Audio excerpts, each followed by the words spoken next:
I'm just kidding. You're all. Kels. Is it just me? Oh yeah, they just need 2 more great games, 2 more perfect games. And they're good. Do you think that was a fluke that they won? No, I think they did all year. They beat Michigan 3 times. They ran to the tournament beside the Duke game. Oh, cocky with it. No, it's them. It's not me. I mean, Duke could have lost 2 games before that. yeah, Duke was tough. I think it's gonna be tough. I mean, Tech is tough. Auburn's tough. I mean, Virginia, I don't know. They've been just winning close They've been games. number 1 all year. Yeah. Can you get to play undergrad or no? Can you play at all? Nope. Never. Not good. You're not good? Do you think I can play? I think you played in college. As short as I am. You ran track. She ran track. Lying, huh? You ran Yeah, track. she played. I think I'm at track. Didn't you? Okay, she did. So, while I kind of stall, while I try to pull this presentation up, I did basketball, right, point guard, and then I ran track. And what's interesting is that I was like, I grew up in Southern Cal, and like basically with track, it's kind of like a culture there because you can run year round, and it's like a big deal. And you know, you have like our team for the striders, so we got like gear, like real gear, jackets. It's we talk trash. It's like it's a really big deal. And so I was undefeated, and I started getting cocky with it. And so when they would tell us to do the warm ups to run, there's a lot to be number 1 in the state. I guess closer to the time, I started getting intimidated. And I know I can run faster than her, whatever. And so then this girl walks in, and we all. She ran past us, it was like a breeze. And the reason I tell them is I said your professor's really the fastest woman in the world because it was Marion Jones before the steroids. Yeah, isn't that crazy? She beat me bad, so that's my track story. Have you seen that 7-year-old who's already beating like Olympic times? 7 years old? Is she on YouTube? It's adorable. Yeah. If you see her, can you email her? I want to see her. She's probably my kid I don't know about. Just kidding. That's not nice. All right, so here's our plan. Here are our plans for today.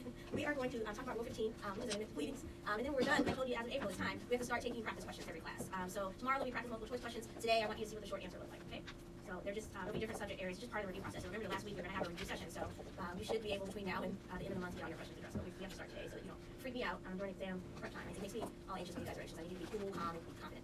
All right, so let's start out, I guess, talking about Rule 15. And again, I'll send you the PowerPoint with the instructions, and I've already sent it. In general, amendment of pleadings under the federal rules are legally permitted.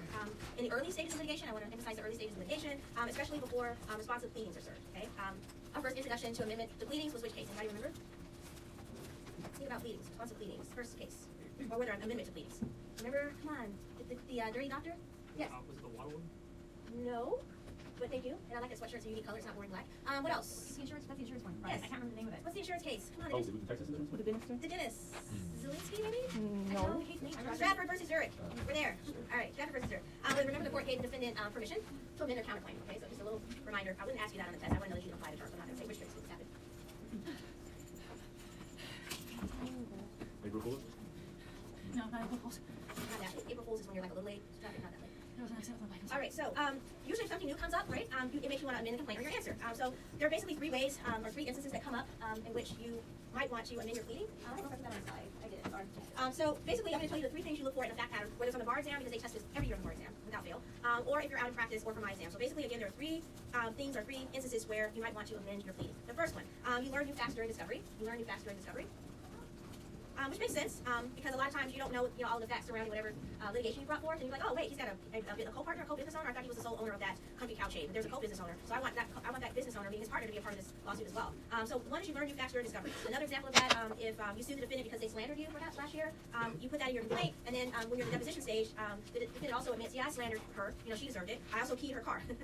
So you want to include that damage or that act in your civil complaint as well. So again, you want to prove they did these things at trial. So as new things may pop up during the discovery, that creates an opportunity for you to again amend your complaint. New claims pop up. This one would be the key in the car. Second scenario where you might want to amend your complaint is there's a problem with your pleading and you want to fix it. So if you see anything with that pattern that says there's a problem with the pleading,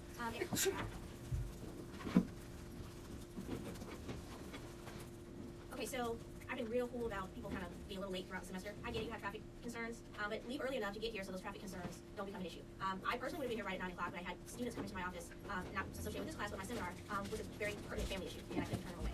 But that's one time, but you need to be here on time. So if this becomes a problem with the same people, I'm just going to mark the action for the day. You need to be here on time, because it's disruptive to my class to have to stop and wait on you to sit down. And it's not just you. You weren't the only one today, so I want to make sure you know that we're pointing out.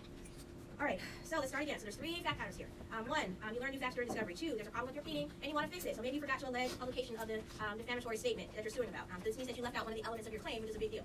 Perhaps the defendant has filed a 12b6 motion. Remember that motion is they're trying to dismiss your case because you haven't done something correctly. Perhaps you didn't fully state your claim. Remember, one of the motions is failure to state a claim upon which relief can be granted. If they file that motion, you're going to want to make an amendment and fix that complaint so your case doesn't get dismissed. So again, anytime there's a problem with your pleading and you want to fix it. The third time that you're going to use Rule 15 to amend your pleading is new things happen that are in some way related to your existing claim. And I really want to emphasize the existing claim, and we'll talk about that with our cases today, the Moore case specifically. So again, new things happen that are in some way related to your existing claim. New things happen that are in some way related to your existing claim.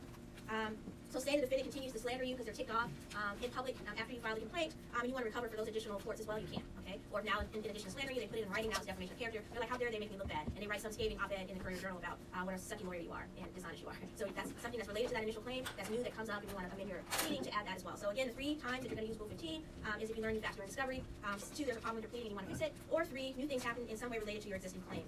So in all those scenarios, essentially, that I gave you those 3, the plaintiff will want to amend their complaint, and Rule 15A as an apple spells out what you need to do that. Before we look at the rule that I have behind me, Rule 15, I want to point out 2 terms that I think are important for you to understand, so that you understand kind of this whole amendment to pleading process. The first is responsive pleading, and we've talked about responsive pleading in earlier classes, but I really want to make sure you have a clear understanding of what it is. So an example, just as a reminder, of responsive pleading is an answer. So that's, again, the plaintiff files a complaint, the defendant files an answer or response, which makes sense. Responsive pleading. So you have an answer to a counterclaim would be another example of a responsive pleading, or to a third-party complaint. And remember, I told you Rule 7. If you Google Civil Procedure Rule 7, it lists all the different types of responsive pleadings. But I want to remind you that responsive pleading is what it sounds like. You're replying to a pleading that has been filed. Okay. Second, I want to remind you that, well, that's it. I won't leave it at that. Okay, so let's go ahead and take a look at Rule 15, specifically Rule 15. What does Rule 15A1 provide? It's that a party may amend its pleading once as a matter of course, meaning without the other party or the court's permission. And they basically have 21 days after serving it where you can make the change. Serving it meaning after serving the initial complaint on the defendant, you realize you made a mistake, you've got 21 days to fix it, okay? If the pleading is one in which a responsive pleading is required. And second, 21 days after the service of a responsive pleading, so again after the defendant's answer, whichever is earlier. So that kind of sounds confusing. And what does that really mean in a litigation real world sense? That basically means that Rule 15 has different time frames for amending a pleadings if you're a plaintiff versus a defendant. So it's important to note that Rule 15 has a different time frame to amend a pleading if you're a plaintiff, if you're a defendant. They have a different time frame to respond, okay, meaning to make the change. So here's the difference between the two, because this is what's important for bar purposes and exam purposes. If you are the plaintiff, this is your time frame. A plaintiff may amend the complaint without the other party's permission. So a plaintiff may amend the complaint without the other party's permission and without the court's permission. So and without the court's permission. So a plaintiff may amend the complaint without the other party's permission and without the court's permission within 21 days. Within 21 days after service of the defendant's answer.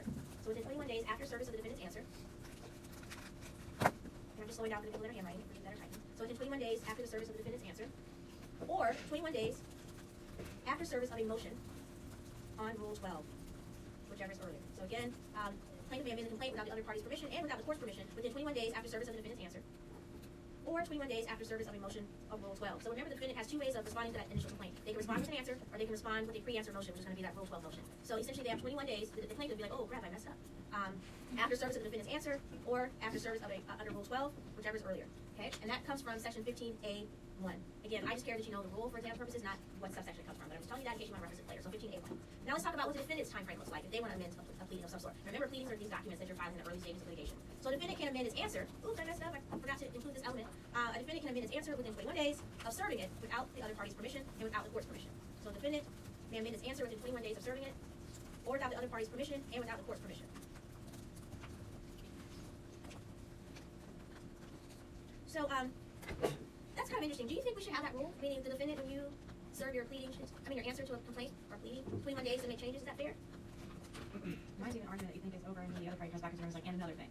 Right, so don't you think that's fair to have, they can keep coming back and adding stuff? Yeah. I would think it is fair because if one side's able to alter it within 21 days, it doesn't really keep very close able to do it. What about if we say there's no Rule 15? I mean, Rule 15 was created, after the fact. It wasn't part of the initial Federal Rules of Civil Procedure. Prior to Rule 15 being enacted, it was set up where you need to make sure you have a good understanding of what kind of claim you're bringing. And once you bring it, that's it. There's not this back and forth. Oh, this happened during discovery. Oh, then bring another lawsuit. But it was very precise. Because when you think about it, this ability to make amendments, it somewhat extends the litigation process. It's not substantially, but I just, yeah. You don't like it? I like it in the sense that I think it's efficient, meaning if more claims come up that during discovery, why not litigate them all in one suit, then making you go back and file another suit. But I've seen it manipulated sometimes, and I don't like it. Yes, you never raise your hand. I think a plaintiff doesn't have to reveal their full story. Like they can just give you part of it, and then after they service you, they can wait to change it, and it'll just delay or something like that. Yep, I like that. Yes, thank you. So the plaintiff's rule is whichever one comes first. Can they amend if the defendant amends their answer, like the answer for an amendment? It's funny because I actually understood your question. And the answer is yes. It's kind of like the clock starts again. Yeah. So did you all understand her question? Okay, yeah, me too. This is interesting because she looked at me like, I know this sounds kind of, but I hope you get what I'm saying, but actually didn't. All right, so let's talk about Rule 15A too. We talked about A1. What does it provide? And I don't have a slide for that, I apologize. Essentially says that in all other cases, meaning where the party can't amend based on one of the reasons given in 15A1, the party can only amend its pleading with the other party, so the opposing party's written consent, or the court gives them permission, okay? And it says the court should freely give leave or permission when justice so requires. So the way Rule 15 works is if you're a plaintiff or defendant, if you cannot amend, meaning you've missed that 21-day window based on 15A1, 15A2 says you still have a chance to amend even though that 21-day window has passed, whether you're the plaintiff or the defendant. But you have to either get the court's permission or the other party to consent in writing, yeah, you can make the change. And so typically when you're out in the real world, attorneys, especially in a town the size of Louisville, they don't want a reputation for being difficult or jerks or whatever you want to call it. So typically if you're like, oh, I messed up, the defendant's name, should be this, or I forgot to add this, typically they'll say fine because they want you to give them the same courtesy. Because at the end of the day, I mean, you can play the kind of cat and mouse game, but you want a good reputation in the field. You want, as they say, the civil process to ferret out the truth, and you can't do that if there's important things in an amendment. I'm sorry, in a complaint that should be there or not. So on a real world basis, typically people are not jerks about I missed a 21-day period, I need to make this amendment. Unless you're like that attorney from Mattel, okay? That guy, he's not gonna let you do it. But he has a reputation for being a butthole and not being cooperative, and that hurts him in the field. But that's essentially how it works. And again, I really want to emphasize that the court should freely give leave when justice so requires. If it's in the interest of justice, as we saw in the Aquaslide case, they say yes, you should move forward. And the Aquaslide case is one of my favorite civil procedure cases because I think it gives an example of the human aspect of if justice so requires, justice for whom? The plaintiff or the defendant? Because the Aquaslide case is an example of you're literally choosing sides of who's going to fight the bullet in this sense. All right, so that is Rule 15. Let's go ahead and hop into the Beck versus Aquaslide case that we have here. I don't know why I'm so lame. And we shall go from there. So let's go ahead and call on our two individuals here in the front again, Tabitha Douglas. I forgot your last name. And unfortunately, I was able to retain my book. Oh, you don't have your book as well. Okay, so we'll call you tomorrow. I'm feeling a little soft for you, Tabitha, for some reason, so I'm not gonna call you, but I was. But I'm gonna call you for not having your book. You can't class out your book tomorrow. Okay, so let's do attorney going once, going twice. Pretty much called on everyone. Have I called on you, Attorney Fields? I have. All right, we'll just go down the list. Hyman, where art thou? Not here, smart person. Alexander. How about April? I did. I see you over there. I'm Clap. supposed to go. No, you're not. What? Oh, you're from the suit? Yeah, Oh, I forgot. You're honest. Is anybody else I forgot? You? You haven't called on me. You want to go? Sure. Yeah. All right. Tell me your last name. Mayor. Say the Mayor. N-A-I-R? Yeah. Okay. So I came up here with a pen and it really just disappeared. But I will remember. Near. Okay. Do you mind giving me the facts, please? Yeah. So in 1971, Kimberly Village Home Associates ordered an Aquaslide product from George Holt, Okay. who was a local distributor for the defendant Aquaslide. Okay. So basically, it got passed down the chain, like Bolt forwarded to Century Pool, and then they forwarded it to Purity Swimming Pool Supply. A slide was delivered from Purity Warehouse to the Kimberly Village and was installed by Kimberly employees. On July 15th, Jerry A. which is the plaintiff, was injured while using the slide at a social gathering at Kimberly Village. And then on October 31st, a representative from Kimberly Village's insurance company informed Aquaslide that one of their models was involved in the accident. In May 1973, Aquaslide's insurance adjuster made an on-site investigation and interviewed people connected with ordering and assembling the slide. On October 15th, the plaintiff and his wife filed their complaint against Aquaslide, stating that that they manufactured the slide involved in the accident and sought damages for negligence and implied warranty. Perfect. On top of perfect. All right, so interesting situation. These kind of product liability lawsuits, I'm sure as you know from Professor Rothstein, happen all the time. So what we care about is looking at how Rule 15 applies to this particular fact pattern. So Attorney Cantu, please. Can I say first? Yes, Okay. What was the defendant Aquaslide's initial response to his pleading? So the initial response was that they believed that, so their insurer kind of told them that it was their slide, and all three insurers believed it was their slide. So they were just kind of going with it. Okay. And what did they later decide to do? So the owner of Oxide came out and realized that it wasn't his slide. He, I guess, made them all, or designed them all, and he amended the pleadings. So there's two issues in this case: is the leave, amend, and the separate trials. And so they amended the pleadings by because. Okay, hold on. Thank you. It's okay. I'm glad you're prepared, but you're not. All right, so cool. So we know that the defendant Aquaslide's initial response was, hey, look, we manufactured the slide, but later moved to amend it and denied that they manufactured the slide. So what do the defendants do? They basically, plaintiff sues defendant as the alleged manufacturer. Defendant makes again his answers in interrogatories that he manufactured the product. Attorney Cantu, why is the statute of limitations relevant in this case? Because it expired after, I think after the owner found out, 6.5 months after the statute of limitations, the owner visited the site and then found out that it wasn't their product. Excellent. So that's a big deal. So you have agreed and admitted in a court of law that you manufactured the slide that caused this horrendous injury to this poor plaintiff, right? Then you realize after the fact, after the statute of limitations has run out, meaning you can't bring another suit or you can't make a change, that it indeed is not your slide, right? So the defendant moves to amend their answer and say, hey, wait a minute, this isn't even our slide they're suing us for. And that's a big deal because if it's not their slide, guess what? Summary judgment. It's not me. Why are we going to the jury? You can't sue me for a slide that is not mine, ideally. So in terms of why the owner didn't know, as both Attorney Nair alluded to and Attorney Cantu said in a little more detail since it was related to his question, he had relied on the insurers. Like they had visited the site, they spoke with people that were on site, they visibly inspected the slide, and it turns out later the president of the company happened to be on site for a deposition. He inspected it too, and that's when he realized that that was not their slide. This happens all the time. Like those cool super soakers that I live for in the summer with my little cousins. There's like the real super soakers, and then there's like the other knockoffs. And a lot of times people will sue the wrong company, the original manufacturer of the product, when it's really a knockoff product that caused the injury. So I feel like in this case the company did their due diligence. I mean they sent out more than one inspector to make sure it was their product, and it's still sometimes those knockoffs are so precise that they didn't even recognize it wasn't their product. So in addition to seeking permission to amend its answer to deny manufacture of the defective slide, the defendant moved for what else, Attorney Nair? They moved for a separate trial on the issue of manufacture. Yes. What's that trial called? Separate trial? Take your time. Excuse me. Starts with a B if that helps. Do you know Attorney Cantu? Only BIC is 42B is the rule they use. You said it, so I just say letter. Say it. Rule 42? Yeah, rule 42B, and you said it was called apply what? I didn't say that. Didn't you say BC or did I imagine that? He said it. Okay. So it's a bifurcated trial. So rule 42B. You'll cover that in Civ Pro 2, but essentially what it does is, in order to not confuse the jury, a lot of times there'll be a motion for a bifurcated trial, and not to influence the jury. You want to decide the liability issue separately and then the damages, because a lot of times the damages can be so horrendous. This 5-year-old was maimed for life, or will never walk again. That it kind of stops we're human, so it can soften the jury. And even if the facts look kind of iffy, they'll say this is McDonald's. They can afford to pay this poor little girl parents to take care of her for the rest of her life. She lost both legs, you know, in this homicide accident. So for that reason, rule 42B is there to separate trials in instances like this. Because in this situation, there were some pretty severe injuries that were done. All right. So what does the district court do regarding the defendant's motion to amend its answer attorney Nair? What do they do? The trial court, do they grant or deny the defendant's motion? They granted. Okay. Um, And what about the bifurcated trial? I believe, or we don't have yeah, so they granted that as well, because there was a substantial issue of material fact that they had not made. Okay. You said that correctly, but can you say it louder so your ears can hear you? Yeah, there's like a substantial issue of material fact, so they said that they would obviously grant that. Yes, grant the motion. So we know the trial court grants the defendant's motion to amend its answer and grants the motion for this bifurcated trial. Who wins at trial? Well, we know the defendant wins at trial on the issue of who manufactured the slide, obviously. The trial judge then enters a summary judgment dismissal, which is what she's referencing, saying, look, there's no material fact for the jury to even decide because it's not even their slide that has caused the injury. So, you know, summary judgment, there's no reason to go before a jury. And so we know the plaintiff appeals, right? I'm going to read a specific quote from the case. It says, on motion, the defendant, a separate trial was held on the issue of whether the defendant designed, manufactured, or sold the slide in question. This motion also resisted by the plaintiffs. The issue was tried to a jury, which returned a verdict for the defendant. After which the trial court entered summary judgment of dismissal of the case. So we know that obviously Rule 15 applies here because we're dealing with an amendment issue. Attorney Cantu, what section of Rule 15 is the court interpreting in this case? What section? 15A2. 15A2. All right. And again, that provides that in all other cases where the party cannot amend via Rule 15A1, the party may amend its pleading under what two circumstances, Attorney Cantu? Under. So based on written 15A2, consent or of the adverse party, and leave shall be through again. Or with written consent by the court seat. Yes. All right. So I feel like it's right there. Yeah. Written consent by the opposing party, right? Or the court gives permission or leave to do so. All right. So why couldn't Attorney Nair, the defendant, amend its answer as a matter of right under Rule 15A1? So you don't need to look at the book. You know why? You already know the answer. So the only time you can't do 15A1 is if what?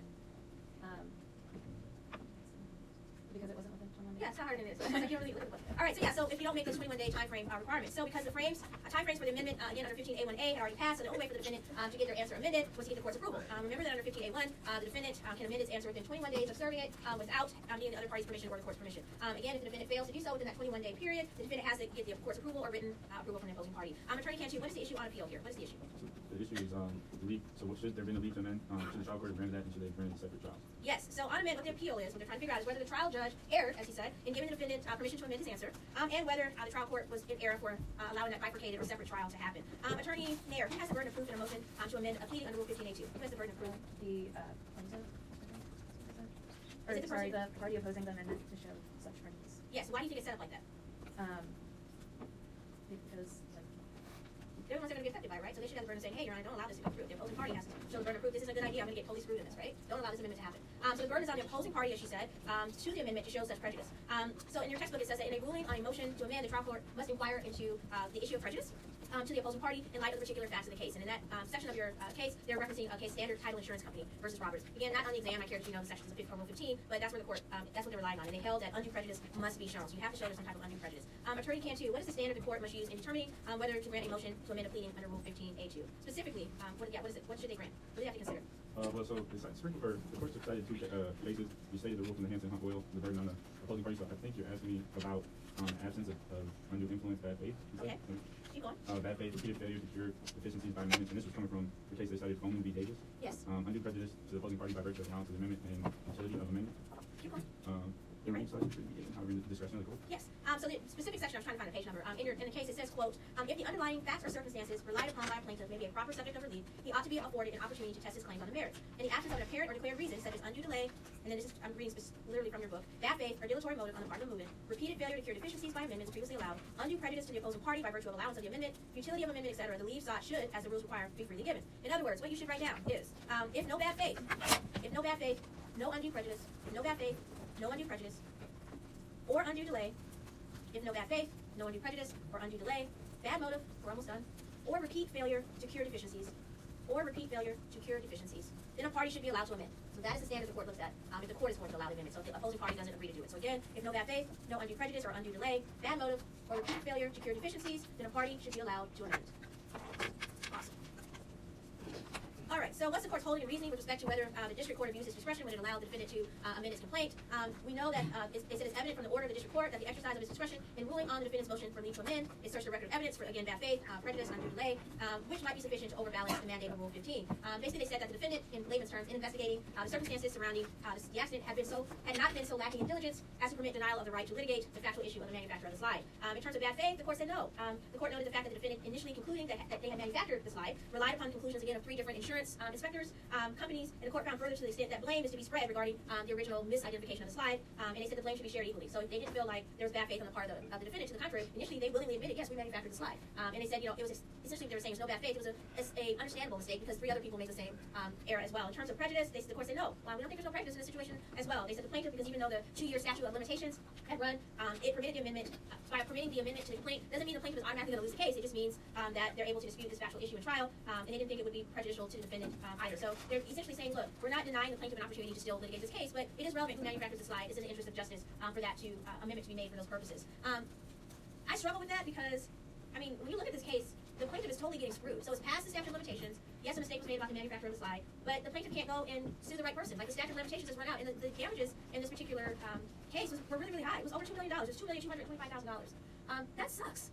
And I can see how some judges might say, you know what, yeah, they didn't manufacture the slide, but they said they did, this Aqua Slide company. And the statute of limitations has run out, so it's in the interest of justice to allow this suit to go forward. Aqua Slide can afford it. They have insurance. That's why they have liability insurance. And this poor person that has over $2 million, that's the severity of their injuries, should be compensated, but now they're screwed. Is anybody not kind of thinking that's unfair to the injured party? But then what about the company? Why are they paying for an injury that their slide is not responsible for? So show of hands, who should take the hit? The injured party or the big bad Aqua Slide company? The insurance people. Aqua Slide? Show of hands, who says Aqua Slide? Almost 50%, all right. Those of you that said Aqua Slide, anyone want to give an argument as to why that's fair when it's not their slide? Yes. Because their insurance said it was. 3 people said that it was. So could they go after the insurance people? They could, but All 3 of them together? they could, but it was an honest mistake. They could negligence 3 people technically. in the same state? That's why I think the slide. That's why I was giving an example about the super soakers. It obviously was a very good copycat, right? Medora. I don't think it's fair because you can consent to personal jurisdiction, so I feel like you should be able to consent to fault, and I feel like that's what they did. Great article. That'd be a great little article note. But the difference though is you consent to personal jurisdiction knowingly. They didn't knowingly consent to, it's not like they knew it wasn't their slide and they said, yeah, we manufactured it, right? I feel like, but to their knowledge at that point, it wasn't. I don't know. I just don't think it's fair. To the injured party. Yeah. What do you think? I think they knew the amount that they were being sued for, so if it wasn't worth it for them to do more than they did to make sure that they were the right party being sued, then at this point, that's Falls on them. just been too much time. Yeah, because remember we read an earlier case where the judge said, look, it's not my job to help you figure out subject matter jurisdiction. You need to decide. That's your due diligence as an attorney. You need to decide and determine what the citizenship or domiciles of each party is and whether you need to have subject matter jurisdiction to file your case in my court. Not my job. Dismiss the case. He's like, wait a minute, no, the case is dismissed. You can take the same attitude. Not too bad. You should make sure if you know that, and they said somewhere in the case that this has happened before, so you should have an expert trained at the level of that president's knowledge that can go on site and all they do is make sure their slide is being manufactured. So in one sense, why should the injured party get screwed? Because they made a mistake. Their inspectors made a mistake, right? Does that change any hearts and minds? He said no still. Why not? For those of you that said no that are willing to share. Yes, Jessica. Not Jessica, Emily. It's not their slide. This is not a case of like a smoker where it doesn't matter the brand. Like if someone smoked 5 different brands of cigarettes and then they got cancer. This is very purely not their slide. What they can do is say, how about you go after the insurance people because they didn't do their job correctly. It might have been an honest mistake, but that honest someone they need to go after the insurance people who make all 3 of which made a mistake, or they need to understand as it sounds, these poor kids aren't going to be able to deal with it because it's not fair that someone be punished because of a knockoff. Exactly right. After the Jessica, and then we'll move forward. Well, I'm just trying to think of an argument, because I don't think it's really fair to either of them, but the injured party needs recovery, it's not really coming out of them, they have the insurance, and when it comes to knockoffs, they're looking at the original party's patents and everything to make these products, so it would be similar enough that, even Aqua Slide could look and say, well, maybe this is something we need to look at so we can prevent other suits. It just seems like they're better off being able to pay. Jessica. I'm kind of with Taylor and Emily on this, in that both the plaintiff and the defendant got screwed over by these insurers because they both relied on what the insurers were saying. Like, that was his slide. So it's like, it's not even just the defendant was relying on a false conclusion, it's the plaintiff relying on that same conclusion with the original answer. So it makes more logical sense to me for both parties to go after the insurers for negligence, because it was because of their false conclusion that they landed in this situation to begin with. Absolutely. So it's a real, and thank you for sharing. I appreciate the input. Sorry, we ran out of time. But, from a policy perspective, this case really presents a ethical dilemma in a sense. On one hand, the defendant, as many of you have stated, should not be hit with liability when it really didn't manufacture the slide. Plus, the defendant made a good faith mistake trusting the insurers. On the other hand, what about the plaintiff? If the court permits the amendment and it's after the statute of limitations has run out, as we've seen here, which is the case, and the injured plaintiff gets no relief at all. And so it's too late to sue the actual manufacturer of the slide. And so this shows some of the downsides of Rule 15, and depending on your perspective, some of the upsides as well. So for the sake of time, we're going to move on to Rule 15C. Rule 15C. All right. So Rule 15C deals with amendments to pleadings after the statute of limitations has run out and establishes this concept of relation back. Okay. So they have another option for when the statute of limitations has run out. The problem comes up in basically 2 ways. One, the plaintiff may seek to amend their complaint to add a new claim after the statute of limitations has expired. So again, these are 2 fact patterns you're going to look for. First one is the plaintiff seeks to amend their complaint to add a new claim after the statute of limitations has expired and after the period for amendment as a matter of right, meaning 15A. So after that time frame. Second, a party seeks to leave to amend to join a new party, right, or change an existing party's name, again, after the statute of limitations has run out. So The issue of whether the parties will be able to amend their pleadings in those two scenarios is what we call the concept again of relation back. It means that if the rules in 15C have been satisfied, the new amended pleading will be treated as though it were filed in an earlier timely manner. So it's kind of like literally going back in time, which is interesting. To satisfy Rule 15C, you will be deemed to have related your new pleading back to your old pleading, and so your claim will not be barred by the statute of limitations. Part of my thoughts with this is, what's the point of having a statute of limitations if you're going to allow me to do a relation back, right? Well, that's the point of me doing that. Rule 15C A1, I have up here a new claim. The first relation back rule is contained, the first one deals with a new claim. It provides, again, that if this applicable statute of limitations allows relation back between the old pleading and the proposed amended pleading, then the amendment will be permissible, the amendment. When it says that the statute of limitations so requires statutes, when they're created, whatever type of law it is, they will stay explicitly in the statute whether or not they allow relation back. Some statutes do allow it, some don't. So that's why it says if the statute of limitation allows relation back. And then second, if you're trying to do a new claim, you need to remember that Rule 15A1B provides that relation back is permitted if the amended pleading, and this is very important, arose out of the same conduct, transaction, or occurrence. We call that the same transaction or occurrence test. Okay? So that's what you're looking for. Did it arise out of the same car accident? Did it arise, this new claim that you want to add, out of the same contract deal? Did it arise out of the same act of negligence? So that's very important. So this is called the same transaction and occurrence test, but that's what you're looking for. The same, and I'll later on give you more details on what you look for in that test, more elements, okay? And so let's go ahead and try this. We'll do this really quick. So Rule 15C1C is also relevant. That's again if you want to change the party's name in an original lawsuit. This addresses a much more difficult situation. It's one thing to add a new claim, but a new party? Like, wait a minute. So it applies when the plaintiff seeks to add a new party or change the name of an existing party. And essentially you need three things. One, again, the claim has to arise out of the same conduct or transaction as stated in the original complaint. Two, it has to be done within 120 days. So it has to be done within 120 days after filing the original complaint. And then three, it has to be within the same period, 120-day period. The defendant knew or should have known that the action should have been brought against it, but for a mistake considering the proper party's identity. So there was somebody filed a lawsuit against my brother for an unpaid bill that he had in civil court, and they accidentally made the complaint to Otis Evans Sr. when it was Otis Evans Jr., my brother. So they made it to my dad. My brother thought it was funny, so he's like, I'm not saying anything, right? He was like 23, he's always getting in trouble in that little time frame. And yes. It's 90. I mean, 120. Well, 120 is different. So let me clarify. So keep the 90 days. The 90 days is correct. Wait, this is 15C1C12. 90 days. And I apologize for saying 120. All right. Where was I? Oh, so they made it to Otis Evans Sr. instead of been Otis Evans Jr. So that's a change. It matters. You're bringing the lawsuit against the wrong person. The Moore case is kind of short, so I kind of really want to get through it. So let's do more cases. More. Go ahead. So Judith Moore went to Dr. Baker about blockage in a carotid artery. Okay. The recommended Moore signed a consent form. She was severely disabled from surgery and sued Dr. Baker. Okay. Her initial complaint was that he violated Georgia's informed consent law by failing to advise her of an alternative therapy. August 6, 1991, after Baker filed a motion for summary judgment on the issue of informed consent, or that day he did that, and then on the 26th, August 26, 1990. Okay. Let me look at this again. I'm sorry, right? August 26, 1991, Moore moved to amend her complaint to assert allegations of negligence by Dr. Baker in the performance of the surgery and his post-operative care. Excellent and excellent. So, in this Moore case, we have, we know that Moore signed a consent form. The operation went very badly. She was severely and permanently displayed, as Attorney Cantu said, and she sued Dr. Baker because she's ticked off. In her original complaint, which is what we care about, which was filed the last day permitted by the statute of limitations, alleged Dr. Baker had violated Georgia's informed consent law, and by failing to advise her of alternative therapies that were available as opposed to cutting her during the surgery. What happens after the plaintiff filed that complaint? Basically, Dr. Baker filed a motion for summary judgment on the issue of consent. In August 26, 1991, Moore moved to amend the complaint to assert allegations of negligence by Dr. Baker in performing the surgery and his post-operative care. So originally, again, her complaint said, oh, he violated Georgia's informed consent law, and now she's saying, oh, I want to add another new claim altogether, which is going to be negligence. Attorney, there, what is the district court's holding and reasoning in this case? For the Did they deny or grant plaintiff's motion to amend? So they denied it because the amended complaint didn't relate to the original one. So the original complaint talked about it had allegations about actions before the surgery, and then the amended one talked about during the surgery. So they were different conducts and happened at different times. You're saying correctly different? The alleged conduct happened at different stages in this process, correct? Yeah, okay, so we know the district court denied the plaintiff's motion to amend her complaint on the grounds that the newly asserted claim, again, was barred by the statute of limitations. Moore appealed to the district court, and the court says that the critical issue in 15C determinations is whether the original complaint gave notice to the defendant of the claims asserted by the plaintiff. Well, no, if your original complaint is based on consent, that's not giving me notice as a defendant that I need to start creating a defense for negligence. Like, that doesn't give me proper notice, okay? The plaintiff relied very heavily in her appeal on the Astroval case. In Astroval, the original complaint alleged negligence, right, in the performance of amniocentesis on the plaintiff, resulting in injury to the unborn child. In that Astroval case as well, the statute of limitations had expired, and the plaintiff sought to again amend the complaint to add a new claim that the doctor failed to obtain her informed consent prior to performing the sterilization procedure.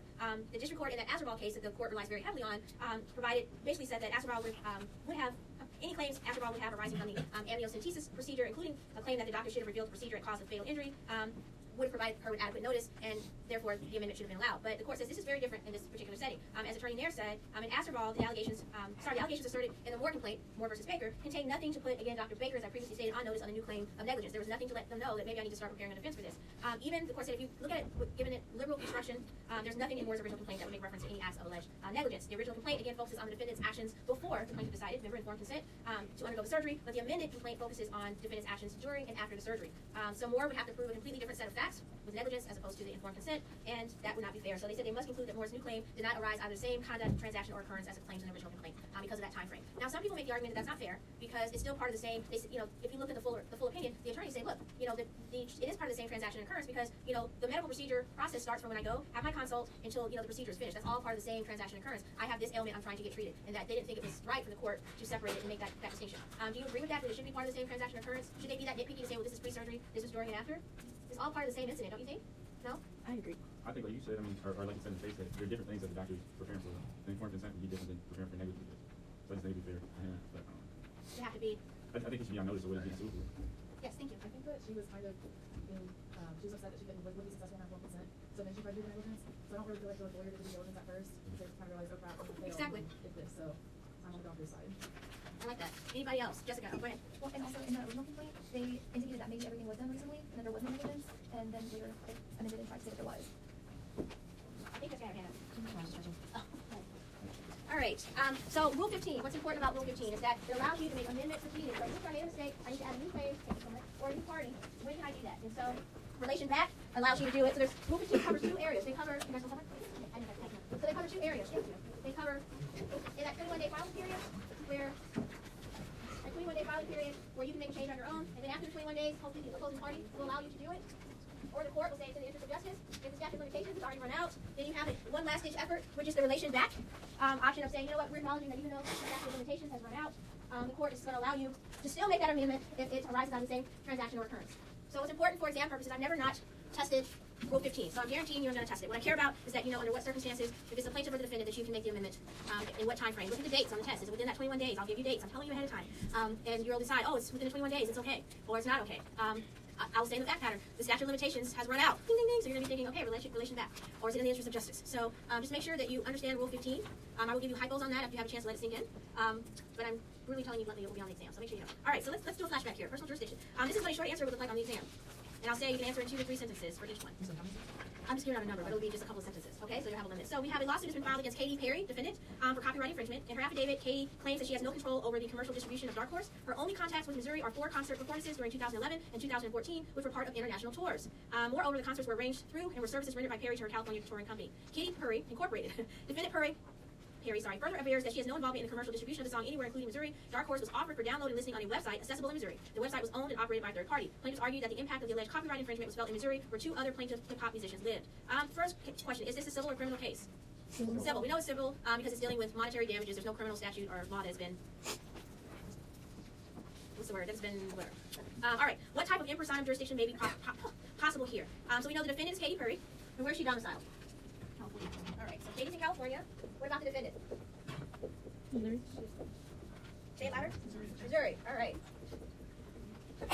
Okay, so what other facts do we need to know here? What cases come to mind? The internet case? Yeah, the sliding scale, Pavlovich, right? Is this the site where the music was? Was it downloaded? Was it a site where it was you were able to get information, where they're just posting information, or was it more interactive? Interactive. Yeah, a little more interactive. So what does that tell us? That she's not It's going to establish personal jurisdiction. Say it louder. It's going to establish personal jurisdiction. Okay. Where? Missouri. Missouri. All right. So we know Missouri. We've got the sliding scale equals personal jurisdiction. Any other types of jurisdiction might be possible here? What about in rem? There's a property. Well, actually, no, I take that back. Are we copyright infringement? Does that have any bearing on it? You tell me. Well, but copyright trademarks those are considered to be like intellectual property. Okay. So I don't know if I can't remember if that would count in property in terms of like in-rem and quasi-in-rem. What does your gut tell you? Okay, so when in doubt on the exam, make the argument. It's not whether or not I agree with you. It's do you know the law? Make the argument that this is considered property. The dispute is about the property. It's considered intellectual property. I will give you credit. I want to know that you know the difference between in rem using the sliding scale. Right? Specific, general jurisdiction. What about what personal jurisdiction questions should be asked to determine whether Missouri may assert personal jurisdiction over Katie Perry? We asked about the website. Is it more how interactive is it? Any other questions we should be asking? Do we care where they're incorporated? The defendant? From what we saw, since something's on the internet, it could be anywhere at any time. So it's not quite fair to go just everyone incorporated. Absolutely. So as soon as you see an internet fact pattern, the point is you automatically apply that sliding scale. You feel like you still understand that sliding scale? If not, please review your notes. I have run out of time. I'm going to give you another fact pattern to look at and we'll discuss at the beginning of the next class. So hold on before you leave.